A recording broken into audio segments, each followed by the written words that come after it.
Hi, welcome back to my channel. ಆಗ ತಾನೇ ಬಂದವಳನ್ನು ನೋಡಿ ಅಮ್ಮ ಮತ್ತು ಬ್ರೋಕರ್ ಬೆಚ್ಚಿ ಬಿದ್ದರು. ಯಾಕಂದರೆ ನನಗೆ ಮದುವೆ ಬೇಡ ಅಂದರು ಪದೇ ಪದೇ ಮದುವೆಗೆ ಬಲವಂತ ಮಾಡ್ತಿದ್ದಾರೆ. ಕೆಲವು ಫೋಟೋಗಳನ್ನು ಅಮ್ಮ ಹಿಡ್ಕೊಂಡ್ರೆ ಇನ್ನೂ ಕೆಲವು ಫೋಟೋಗಳನ್ನು ಬ್ರೋಕರ್ ತನ್ನ ಬೆನ್ನ ಹಿಂದೆ ಹಿಡ್ಕೊಂಡ. ನನಗೆ ಕೋಪ ಬಂತು. ಇನ್ನೇನು ಬೈಬೇಕು ಅಂತ ಅನ್ನೋ ಅಷ್ಟರಲ್ಲಿ ಪಕ್ಕದ ಮನೆಯ ಸೀಮಾ ಆಂಟಿ ಬಂದರು. ಅದಕ್ಕಾಗಿ ಏನೂ ಮಾತಾಡದೆ ರೂಮಿಗೆ ಹೊರಟೋದೆ. ಆಂಟಿಯಿಂದ ಇವರಿಬ್ಬರು ಬದುಕಿದ್ರು ಅಂತ ಅನ್ನಿಸ್ತು. ಅಮ್ಮ ನನಗೆ ತುಂಬ ಮೋಸ ಮಾಡಿದ್ದಾಳೆ. ಚಿಕ್ಕಂದಿನಿಂದ ನನಗೆ ಇಷ್ಟವಾಗಿದ್ದನ್ನು ಅವಳು ಓದಿಸಿಲ್ಲ. ಅವಳಿಗಿಷ್ಟ ಆಗೋದನ್ನು ಮಾಡಿದ್ದೀನಿ. ಕೊನೆ ಪಕ್ಷ ಮದುವೆ ಆದರೂ ನನ್ನ ಇಷ್ಟದ ಹುಡುಗನನ್ನು ಮದುವೆ ಆಗ್ತೀನಿ, ಸ್ವಲ್ಪ ದಿನ ಬಿಟ್ಬಿಡು ಅಂತ ಹೇಳಿದ್ರೆ ಕೇಳೋದೇ ಇಲ್ಲ. ಹೇಳಿ ಹೇಳಿ ಸಾಕಾಗಿದೆ. ಚಿಕ್ಕ ಮಕ್ಕಳಿಗೆ ಹೇಳ್ಬೋದು, ಈ ವಯಸ್ಸಾದವ್ರಿಗೆ ಹೇಳೋದು ತುಂಬ ಕಷ್ಟ. ಹಾಗಂತ ಅಮ್ಮಂಗೆ ಇನ್ನೂ ತುಂಬ ವಯಸ್ಸಾಗಿಲ್ಲ, ಮಧ್ಯ ವಯಸ್ಸಷ್ಟೇ. ಈ ಬ್ರೋಕರ್ ಅಂಕಲ್ ಬಂದು ಪದೇ ಪದೇ ಅಮ್ಮನ ತಲೆನ ಕೆಡಿಸ್ತಾರೆ.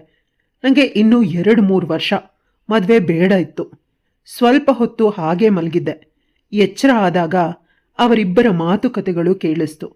ಅವ್ರು ಹೇಳ್ತಿದ್ದಾರೆ, ಹುಡುಗನಿಗೆ ಸ್ವಲ್ಪ ವಯಸ್ಸಾಗಿದೆ, ಆದರೆ ನಿಮ್ಮ ಮಗಳನ್ನು ತುಂಬಾ ಪ್ರೀತಿಸ್ತಾನೆ, ಮದುವೆ ಮಾಡಿಕೊಟ್ಬಿಡಿ, ಇಬ್ಬರು ನೆಮ್ಮದಿಯಾಗಿರ್ತಾರೆ ಅಂತ ಹೇಳಿದ್ರು. ಇದರಿಂದ ತುಂಬಾ ಬೇಸರ ಆಯಿತು. ಯಾವಾಗಲೂ ಮದುವೆ ಹಿಂದೆ ಬಿದ್ದಿರ್ತಾರೆ ಅಂತ ಹೋಗಿ ಗಲಾಟೆ ಮಾಡಿದೆ. ವಯಸ್ಸಾದವನನ್ನು, ಮುದುಕನನ್ನು, ಮಕ್ಕಳಿರೋನನ್ನು ನಾನು ಮದುವೆ ಆಗೋದಿಲ್ಲ ಅಂತ. ಆದರೆ ಅಮ್ಮ, ನೀನು ಮದುವೆ ಆಗಲೇಬೇಕು. ಮದುವೆ ಆದರೆ ನಿನ್ನ ಬದುಕು ಸುಂದರವಾಗಿರುತ್ತೆ. ಹುಡುಗ ನಿನಗಿಂತ 9 ವರ್ಷ ದೊಡ್ಡವನು, ಆದರೆ ನಿನ್ನನ್ನು ರಾಣಿ ರೀತಿ ನೋಡ್ಕೋತಾನೆ. ಇನ್ನೊಂದು ಮಾತೂ ಆಡಬೇಡ ಅಂತ ಅಮ್ಮ ಬೈದ್ಲು. ನಮ್ಮ ಮನೆಯಲ್ಲಿ ಅಮ್ಮನ ಮಾತೇ ಕೊನೆ. ಇತ್ತೀಚೆಗೆ ಅವಳಿಗೂ ಕೂಡ ಆರೋಗ್ಯ ಸಮಸ್ಯೆ ಇಲ್ಲ. BP ಕಡಿಮೆ ಆಗಿ ಕೈ ಕಾಲು ತಣ್ಣಗಾಗುತ್ತೆ. ಎಷ್ಟೊತ್ತು ಅತ್ತೆ ಗೊತ್ತಿಲ್ಲ. ನಿದ್ರೆ ಬಂದು ಮಲಗಿದೆ. ಎಚ್ಚರ ಆದಾಗ ನನ್ನ ಪಕ್ಕ ಅಮ್ಮ ಮಲಗಿದ್ಲು, ನನ್ನನ್ನು ಗಟ್ಟಿಯಾಗಿ ತಪ್ಕೊಂಡು. ಅವಳಿಗೆ ನಾನು ಅಂದರೆ ತುಂಬ ಪ್ರೀತಿ. ಆದರೆ ಈ ಮದುವೆ ವಿಷಯದಲ್ಲಿ ಮಾತ್ರ ಇಷ್ಟೊಂದು ಹಠ ಹಿಡಿತಿದ್ದಾಳೆ. ಅವಳ ಹಠ ಸರಿಯೋ ತಪ್ಪೋ ತಿಳಿತಾ ಇಲ್ಲ. ಫ್ರೆಶ್ ಆಗೋದಕ್ಕೆ ಹೆದ್ದೆ. ಆಗ ಅಮ್ಮ ಹೇಳ್ತಾಳೆ, ಹುಡುಗನ ಕಡೆಯವ್ರು ಬರ್ತಾರೆ, ರೇಷ್ಮೆ ಸೀರೆ ಇಟ್ಟಿದ್ದೀನಿ, ಅದನ್ನು ಉಟ್ಕೊಂಡು ರೆಡಿ ಆಗು ಅಂತ ಹೇಳಿದ್ಲು. ಸ್ನಾನ ಮಾಡಿ ಹೊರಗೆ ಬರೋದ್ರ ಒಳಗೆ ಬ್ಯೂಟಿ ಪಾರ್ಲರ್ ಅವರು ಬಂದಿದ್ರು ನನ್ನನ್ನು ರೆಡಿ ಮಾಡೋದಕ್ಕೆ. ನಾನು ತುಂಬ ಸುಂದರವಾಗಿದ್ದೀನಿ, ಸ್ವಲ್ಪ ಲೈಟ್ ಮೇಕಪ್ ಆದರೆ ಸಾಕು. ಆದರೆ ಅಮ್ಮ ಯಾಕಿಷ್ಟೊಂದು ಕಾಟ ಕೊಡ್ತಿದ್ದಾಳೆ ಅರ್ಥನೇ ಆಗ್ತಿಲ್ಲ. ಅಮ್ಮ, ಇದ್ರ ಅವಶ್ಯಕತೆ ಇಲ್ಲ ಅಂತ ಹೇಳಿದ್ರು ಕೂಡ ಅವಳು ಕೇಳ್ತಾನೇ ಇಲ್ಲ. ವಿಧಿ ಇಲ್ಲದೆ ನಾನು ಅಮ್ಮಂಗೆ ಇಷ್ಟ ಆಗೋ ರೀತಿ ಕೆಂಪು ಸೀರೆನ ಉಟ್ಕೊಂಡೆ. ಈಗ ತಾನೇ ಅರಳಿರೋ ಗುಲಾಬಿ ಹೂವಂತೆ ರೆಡಿಯಾದೆ. ನನ್ನನ್ನು ನೋಡಿದ ತಕ್ಷಣ ಅಮ್ಮ ದೃಷ್ಟಿಯಾಗತ್ತೆ ಅಂತ ಕಿವಿ ಹಿಂದೆ ಕಪ್ಪು ಚುಕ್ಕೆ ಇಟ್ಲು. ಎಷ್ಟು ಸುಂದರವಾಗಿ ಕಾಣಿಸ್ತಿದ್ಯಾ, ನನ್ನ ಕಣ್ಣೆದ್ರಿಗೆ ಎಷ್ಟು ದೊಡ್ಡವಳಾಗ್ಬಿಟ್ಟೆ ಅಂತ ಎಮೋಷ್ನಲ್ ಆದ್ಲು. ಹುಡುಗನನ್ನು ಸ್ವಾಗತಿಸೋದಕ್ಕೆ ಅಮ್ಮನ ಕಡೆಯವರೆಲ್ಲ ಬಂದಿದ್ರು. ಯಾಕಿಷ್ಟೊಂದು ಗ್ರ್ಯಾಂಡಾಗಿ ಮಾಡ್ತಿದ್ದಾಳೆ? ನಂಗೆ ಇನ್ನೂ ಭಯ ಜಾಸ್ತಿ ಆಯಿತು. ಕೇಳಿದ್ರೆ ಅವಳು ಹೇಳೋದಿಲ್ಲ. ಏನು ಮಾಡಿದ್ರು ನೀನು ಒಳ್ಳೆಯದಕ್ಕೆ ಅಂತ ಹೇಳ್ತಾಳೆ. ಅಷ್ಟರಲ್ಲಿ ನನ್ನ ಮಾವನ ಮೊಮ್ಮಗಳು ಬಂದು ಹುಡುಗನ ಕಡೆಯವ್ರು ಬಂದರು ಅಜ್ಜಿ ಅಂತ ಹೇಳಿದ್ಲು. ನಾನು ಹೋಗಿ ನೋಡಿದ್ರೆ ಅಲ್ಲಿ ಆಶ್ಚರ್ಯ ಆಯಿತು. ಹುಡುಗ ಬೇರೆ ಯಾರೂ ಅಲ್ಲ, ನಮ್ಮ ಆಫೀಸ್ನ ಬಾಸ್. ಇನ್ನೂ ಶಾಕ್ ಆಯಿತು. ಮನಸ್ಸಲ್ಲಿ ಖುಷಿ ಕೂಡ. ನನ್ನ ಪ್ರೀತಿಯವರು. ಆದರೆ ಅವರು ಮತ್ತು ನನ್ನ ಸ್ಟೇಟಸ್ಗೆ ಸೂಟೆಲ್ಲಾಗತ್ತೆ. ಅವರು ಆಗರ್ಭ ಶ್ರೀಮಂತರು, ನಾವು ಮಿಡಲ್ ಕ್ಲಾಸ್ ಪೀಪಲ್. ಅಮ್ಮನ ಕಡೆ ನೋಡಿದ್ರೆ ಅಮ್ಮ ನಕ್ಕು ನನ್ನ ಕೆನ್ನೆನ ಪ್ರೀತಿಯಿಂದ ಮುಟ್ಟಿದ್ಲು. ಹುಡುಗನ ಕಡೆಯವರು ನನ್ನ ಬುದ್ಧಿವಂತಿಕೆಯನ್ನು, ನನ್ನ ಸೌಂದರ್ಯನ ಹೊಗಳುತ್ತಿದ್ರು. ಎಲ್ಲರೂ ಒಪ್ಕೊಂಡ್ರು. ಅಷ್ಟರಲ್ಲಿ ಎಂಗೇಜ್ಮೆಂಟ್ ಮಾಡಿಬಿಡೋಣ ಅಂತ ಹೇಳ್ತಿದ್ರು. ಅಮ್ಮ ಕೂಡ ಬಲವಂತ ಮಾಡ್ತಿದ್ಲು. ಹುಡುಗ ಮಾತ್ರ ನಾನು ಹುಡುಗಿ ಜೊತೆ ಮಾತಾಡಬೇಕು, ಇನ್ನು ಒಂದು ಬಾರಿ ಕೂಡ ಮಾತಾಡಿರಲಿಲ್ಲ. ಮಾತಾಡಿ ಅವಳು ಒಪ್ಕೊಂಡ್ರೆ ಮಾತ್ರ ಈ ಮದುವೆ ಅಂತ ನಾನೇನೂ ಮಾತಾಡದೆ ಒಪ್ಪಿಗೆ ಅಂತ ತಲೆ ಆಡಿಸ್ದೆ. ನಮ್ಮ ಬಾಸ್ ನೋಡೋದಕ್ಕೆ ತುಂಬಾ ಸುಂದರವಾಗಿದ್ದಾರೆ. ಅವ್ರ ಹಿಂದೆ ಸಾಲು ಸಾಲು ಹುಡುಗಿರು ನಿಂತಿರ್ತಾರೆ. ಅಂತ ಹೋದ್ರಲ್ಲಿ ನಿನ್ನೆಯನ್ನು ಮದುವೆ ಆಗ್ತಿದ್ದಾರೆ ಅಂದರೆ ಅದು ನನ್ನ ಅದೃಷ್ಟ. ಎಂಗೇಜ್ಮೆಂಟ್ ಕ್ಷಣ ಮಾತ್ರದಲ್ಲಿ ಆಗೇ ಹೋಯಿತು. ಎಲ್ಲ ತಯಾರಿನೂ ಅಮ್ಮ ಮಾಡಿಟ್ಟಿದ್ಲು.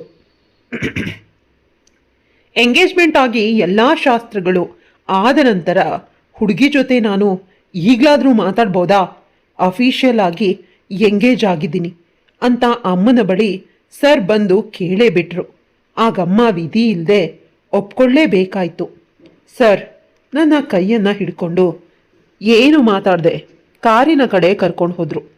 ಅವರು ತುಂಬ ಕಾಸ್ಟ್ಲಿ ಆಗಿದ್ದು ಆ ಕಾರನ್ನು ಹತ್ತೋದಕ್ಕೆ ಮುಟ್ಟೋದಕ್ಕೂ ಕೂಡ ಯೋಗ್ಯತೆ ಇಲ್ಲ ನನಗೆ ಅಂತ ಅಂದ್ಕೊಂಡಿದ್ದೆ. ಆದರೆ ಈಗ ಅವರನ್ನು ಮದುವೆ ಆಗಿದ್ದಕ್ಕೆ ಆಟೋಮೆಟಿಕ್ ಆಗಿ ಎಲ್ಲ ಯೋಗ್ಯತೆ ಅರ್ಹತೆ ನನಗೆ ಬಂತು. ನಂಗೆ ತುಂಬ ಖುಷಿ ಮತ್ತು ಭಯ ಎಲ್ಲ ಒಟ್ಟೊಟ್ಟಿಗೆ ಆಗ್ತಿದೆ. ಎಲ್ಲಕ್ಕಿಂತ ಹೆಚ್ಚಿಗೆ ಕನ್ಫ್ಯೂಸ್ ಆಗ್ತಿತ್ತು. ಅಮ್ಮಂಗೆ ಹೇಗೆ ಬಾಸ್ ನಂಬರ್ ಸಿಕ್ತು? ಬಾಸ್ ಜೊತೆ ಏನಾದರೂ ಮಾತಾಡಿದಾರಾ? ಮೊದಲೇ ಕಾರಲ್ಲಿ ಅವ್ರ ಪಕ್ಕ ಕೂತ್ಕೊಂಡಾಗ ಇನ್ನೂ ಎದೆ ಬಡಿತ ಜಾಸ್ತಿ ಆಯಿತು. ಏನು ಮಾತಾಡಬೇಕು ಅಂತ ತಿಳಿಲಿಲ್ಲ. ಸ್ವಲ್ಪ ಹೊತ್ತು ಸುಮ್ಮನಾದೆ. ಆಗ ಅವರು ಹೇಳ್ತಿದ್ರು, ನಿನ್ನನ್ನು ಮೊದಲ ಸಲ ಟ್ರಾಫಿಕಲ್ಲಿ ನೋಡಿದ್ದೆ. ಅಂದು ತುಂಬ ಟ್ರಾಫಿಕ್ ಇತ್ತು. ನೀನು ಸ್ಕೂಟಿಯಲ್ಲಿ ಹೋಗ್ತಿದ್ದೆ. ನಿನ್ನ ಬೈಕ್ ಸ್ವಲ್ಪ ಸ್ಕ್ರ್ಯಾಚ್ ಆಗಿತ್ತು. ಬ್ಲ್ಯಾಕ್ ಕಲರ್ ಡ್ರೆಸ್ ಹಾಕ್ಕೊಂಡಿದ್ದೆ. ಕೋಪದಲ್ಲಿ ಪದೇ ಪದೇ ಅವ್ರ ಜೊತೆ ಜಗಳ ಮಾಡ್ತಿದ್ದಾಗ ನಿನ್ನ ಸೌಂದರ್ಯನ ನೋಡಿ ನಾನು ನಿನಗೆ ಶರಣಾದೆ. ಮದುವೆ ಆದರೆ ನಿನ್ನ ಜೊತೆ ಅಂತ ಅಂದೇ ನಿರ್ಧಾರ ಮಾಡಿ ನೀನು ಎಲ್ಲಿದೆಯಾ, ಯಾವ ಏರಿಯಾ ಅನ್ನೋದನ್ನು ತಿಳ್ಕೊಂಡೆ. ಆಗ ನಾನು ಸ್ಟನ್ ಆದೆ. ನೀನು ನನಗೆ ತಿಳಿದಿರೋರ ಮಗಳೇ ಅಂತ. ಯಾಕಂದರೆ ನಿನ್ನಪ್ಪ ನನ್ನಪ್ಪ ಗೆಳೆಯರು, ಬಾಲ್ಯದ ಸ್ನೇಹಿತರು. ಅದೃಷ್ಟದಿಂದ ನೀನು ನನ್ನ ಆಫೀಸ್ಗೆ ಜಾಬ್ ಬಗ್ಗೆ ಅಪ್ಲೈ ಮಾಡಿದ್ದೆ. ನಿನಗೆ ಕೊಡದೆ ಕೆಲಸನ ಇನ್ಯಾರು ಕೊಡಲಿ, ಖುಷಿಯಿಂದಾನೇ ಕೊಟ್ಟೆ. ಆದರೆ ಸ್ವಲ್ಪ ದಿನ ಕಾಯಿಸೋಣ ಅಂತ ನಿಧಾನ ಮಾಡಿದ್ದು. ನಿನ್ನ ಕೆಲಸಕ್ಕೆ ಬಂದಿದ್ದಾಗ ತುಂಬ ಜನ ನಿನಗಿಂತ ಬ್ರೈಟ್ ಕ್ಯಾಂಡಿಡೇಟ್ಸ್ ಬಂದಿದ್ರು ಅಂತ ಅವ್ರ ಎಲ್ಲ ಕಥೆನೂ ಹೇಳಿದಾಗ ನನ್ನ ಎದೆ ಬಡಿತ ಜಾಸ್ತಿ ಆಗ್ತಿದೆ. ನನ್ನನ್ನು ಇಷ್ಟೊಂದು ಸ್ಪೆಷಲ್ ಮಾಡಿದ ನನ್ನ ಬಾಸ್ಗೆ ಅಲ್ಲಲ್ಲ, ನನ್ನ ಮದುವೆ ಆಗೋ ನನ್ನ ಗಂಡಂಗೆ ಥ್ಯಾಂಕ್ಸ್ ಹೇಳಬೇಕು ಅಂತ ಅಂದ್ಕೊಂಡೆ. ಆದರೆ ನನಗೆ ಮುಜುಗರ. ಇಷ್ಟು ಬೇಗ ನಾನು ಇವ್ರ ಜೊತೆ ಕ್ಲೋಸ್ ಆಗ್ತೀನಿ, ಇವರನ್ನು ಮದುವೆ ಆಗ್ತೀನಿ ಅಂತ ಅಂದ್ಕೊಂಡೇ ಇರಲಿಲ್ಲ. ಅವರು ಶ್ರೀಮಂತರು. ಅವರ ಜೀವನ ಶೈಲಿ ನಮ್ಮ ಜೀವನ ಶೈಲಿ ಒಂದೇ ರೀತಿ ಇರೋದಿಲ್ಲ. ಪುನಃ ಅವ್ರು ಮುಂದುವರಿಸಿ ಹೇಳಿದ್ರು, ನಿನಗೆ ನಮ್ಮ ಮನೆಯಲ್ಲಿ ಅಡ್ಜಸ್ಟ್ ಆಗೋದಕ್ಕೆ ಕಷ್ಟನೇ ಆಗೋದಿಲ್ಲ. ನಿನಗೇನು ಸೌಕರ್ಯ ಬೇಕೋ ಎಲ್ಲನೂ ಒದಗಿಸ್ಕೊಡ್ತೀನಿ. ನನಗೆ ಬೇಸರ ಆಗುತ್ತೆ ಅಂತ ನೀನು ತಿಳ್ಕೊಬೇಡ. ನಿನಗೇನಾದರೂ ನನ್ನ ಜೊತೆ ಹೇಳೋದಕ್ಕೆ ಮುಜುಗರ ಆದರೆ ಕೆಲಸದವರ ಬಳಿ ಹೇಳಿ ಎಲ್ಲ ಮಾಡಿಸ್ಕೊ. ನೀನು ಮನೆಯಲ್ಲಿ ಯಾವ ರೀತಿ ಇದ್ದೆ, ಯಾವಾಗಲೂ ನಗ್ನಗ್ತಾ ಕಳಕಳಿಯಾಗಿ ಅದೇ ರೀತಿ ನಮ್ಮ ಮನೆಯಲ್ಲಿ ಮಹಾಲಕ್ಷ್ಮಿ ರೀತಿ ಓಡಾಡ್ಕೊಂಡಿರು. ನೀನು ನನ್ನ ಪ್ರಾಣ, ನನ್ನ ಬದುಕಿನ ನನ್ನ ಮನೆ ದೇವತೆ. ನಿನ್ನನ್ನು ಬಿಟ್ಟು ನನಗೆ ಇನ್ಯಾವುದೇ ಬದುಕಿಲ್ಲ ಅಂತ ನನ್ನ ಕೈನ ಗಟ್ಟಿಯಾಗಿ ಇಟ್ಕೊಂಡ್ರು. ಕಾರ್ನ ಅಲ್ಲೇ ಪಾರ್ಕ್ ಮಾಡಿ ನಿಧಾನವಾಗಿ ಕೇಳಿದೆ, ನಾನು ನಿಮಗೆ ಏನು ಮಾಡಿದ್ದೀನಿ ಅಂತ. ಚಿಕ್ಕಂದಿನಲ್ಲಿ ನನ್ನ ಅಪ್ಪ ಅಮ್ಮನನ್ನು ನೀನು ಕಾಪಾಡಿದ್ಯಾ. ನಮ್ಮ ಮನೆಯಲ್ಲಿ ನೀನು ಆಟ ಆಡ್ಕೊಂಡಿರ್ತಿದ್ದೆ. ನಿನ್ನಪ್ಪ ಯಾವಾಗಲೂ ಕರ್ಕೊಂಡು ಬರ್ತಿದ್ರು. ಸಾಯಂಕಾಲದ ಹೊತ್ತು ನನ್ನಪ್ಪ ನಿನ್ನ ಅಪ್ಪನ ಗೆಳೆಯ ಆಗಿದ್ದರಿಂದ ಒಂದಿನ ನೀನು ಅಳೋದಕ್ಕೆ ಶುರು ಮಾಡಿದ್ದೆ. ನಾಟಕ ಮಾಡ್ತಾ ಮನೆಯಿಂದ ಹೊರಗೆ ಓಡೋದೆ. ಆಗ ನಾನು ನನ್ನ ಅತ್ತೆ ಮನೆಯಲ್ಲಿದ್ದೆ. ನನ್ನಪ್ಪ ಅಮ್ಮ ನಿನ್ನಪ್ಪ ಎಲ್ಲರೂ ಕೂಡ ನಿನ್ನ ಹಿಂದೆ ಓಡ್ ಬಂದರು. ಆನಂತರ ನೀನು ಪ್ರಾಂಕ್ ಮಾಡಿದ್ದು ಅಂತ ಹೇಳಿ ಮನೆಯೊಳಗೆ ಹೋದೆ. ನೀನು ಹೋದ ತಕ್ಷಣ ಮನೆಗೆ ಬೆಂಕಿ ಹತ್ಕೊಂಡಿತ್ತು. ನಿನ್ನಪ್ಪ ಎಷ್ಟು ಬೇಡ ಅಂದರೂ ನಿನ್ನನ್ನು ಕಾಪಾಡೋದಕ್ಕೆ ಒಳಗೆ ಹೋಗಿ ಅಲ್ಲೇ ಸತ್ತು ಹೋದರು. ನಂತರ ಅಗ್ನಿಶಾಮಕ ದಳದವರು ನಿನ್ನನ್ನು ಕಾಪಾಡಿದ್ರು. ಅಂದಿನಿಂದ ನನಗೆ ನೀನು ಅಂದರೆ ತುಂಬ ಇಷ್ಟ. ಅಂದು ನೀನಿಲ್ಲ ಅಂದಿದ್ರೆ ನನ್ನ ಅಪ್ಪ ಅಮ್ಮ ಹೊರಗೆ ಬರ್ತಾನೆ ಇರಲಿಲ್ಲ. ಅವ್ರ ಪ್ರಾಣ ಹೋಗ್ತಿತ್ತೇನೋ. ನಿನ್ನಪ್ಪ ಪ್ರಾಣ ಅನ್ಯಾಯವಾಗಿ ಹೋಯಿತು. ಅಂದಿನಿಂದ ನೀನು ನಿನ್ನಮ್ಮ ಎಲ್ಲಿ ಹೋದ್ರು ಅನ್ನೋ ಅರಿವು ಕೂಡ ನಮಗಿರ್ಲಿಲ್ಲ. ಎಲ್ಲ ಕಡೆ ಹುಡುಕಿದ್ವಿ, ಇಲ್ಲೇ ಪಕ್ಕದಲ್ಲಿದ್ದೀರಾ ಅಂತ ನಮಗೆ ತಿಳಿಲೇ ಇಲ್ಲ. ಈಗ ತಿಳಿತು. ಮನೆಯಲ್ಲಿ ಎಲ್ಲರೂ ಕೂಡ ನಿನ್ನ ಜೊತೆ ನನ್ನ ಮದುವೆಗೆ ತುಂಬ ಖುಷಿಯಿಂದಾನೇ ಒಪ್ಕೊಂಡ್ರು. ಆದರೆ ನನ್ನ ಹೃದಯವು ಕೂಡ ನಿನ್ಗಾಗಿ ಮಿಡಿತಾ ಇದೆ. ನಾವಿಬ್ರು ಒಬ್ರಿಗೊಬ್ರೇ ಹುಟ್ಟಿರೋದು ಅಂತ ಅನ್ಸುತ್ತೆ. ಈ ಮಾತುಗಳನ್ನ ಹೇಳಬೇಕಾದಾಗ ನಮ್ಮ ಬಾಸ್ನ ಕಣ್ಣಿಂದ ನೀರು ಬರ್ತಿತ್ತು. ನಿನಗೆ ತಿಳಿದೆ ಅವ್ರ ಕಣ್ಣೀರನ್ನ ನನ್ನ ಮೃದುವಾದ ಕೈಗಳಿಂದ ಒರೆಸ್ದೆ. ಅವರನ್ನ ಗಟ್ಟಿಯಾಗಿ ತಪ್ಕೊಂಡ್ರು, ನನ್ನ ನನಗೆ ಮುತ್ತು ಕೊಟ್ರು. ನಾನು ಕೂಡ ಅವರನ್ನೇ ಅನುಸರಿಸ್ದೆ. ನಿಜವಾಗ್ಲೂ ನಿನಗೆ ನನ್ನನ್ನು ಮದುವೆ ಆಗೋದಕ್ಕೆ ಇಷ್ಟ ಇದೆಯಾ ಅಂತ ಕೇಳಿದ್ರು. ನಾನು ಎಮೋಷ್ನಲ್ ಆದೆ. ಹೌದು ಅಂತ ಖುಷಿಯಿಂದ ಹೇಳಿದೆ.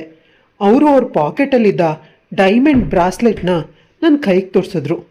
ಆಗ ಅವ್ರ ಕಣ್ಣುಗಳಿಂದ ನೀರು ಬರ್ತಿತ್ತು. ನಂತರ ನನ್ನ ಸೊಂಟನ ಗಟ್ಟಿಯಾಗಿ ಹಿಡ್ಕೊಂಡ್ರು. ನಿರಂತರವಾಗಿ ನನ್ನ ತುಟಿಗೆ ಕೊಡೋದಕ್ಕೆ ಆರಂಭಿಸಿದ್ರು. ನನಗೆ ತಿಳಿದೆ ನಾನು ಕೂಡ ಅವರಿಗೆ ಕೊಡ್ತಾನೇ ಇದ್ದೆ. ನನ್ನ ಎದೆ ಬಡಿತ ಜಾಸ್ತಿ ಆಯಿತು. ಏನೋ ಒಂದು ಹೊಸದು ಒಳ್ಳೇದು ಸಿಕ್ತು ಅನ್ನೋ ಖುಷಿ ಕೂಡ ಆಗ್ತಿತ್ತು. ನನ್ನ ಗಂಡ ನನ್ನವರು, ನನ್ನ ಪ್ರೇಮ ಅಂತ ಅಂದ್ಕೊಂಡೆ. ನಮ್ಮ ಮಧ್ಯೆ ಇದ್ದ ಕನ್ಫ್ಯೂಷನ್ ಹೋಗಿತ್ತು. ಈಗ ನಾವಿಬ್ಬರು ಹೊಸ ಬದುಕನ್ನು ಸ್ವಾಗತಿಸೋದಕ್ಕೆ ಸಜ್ಜಾದ್ವಿ. ನಿಷ್ಕಲ್ಮಶವಾದ ಎರಡು ಮನಸ್ಸುಗಳು ಮಿಲನವಾಗಿದೆ.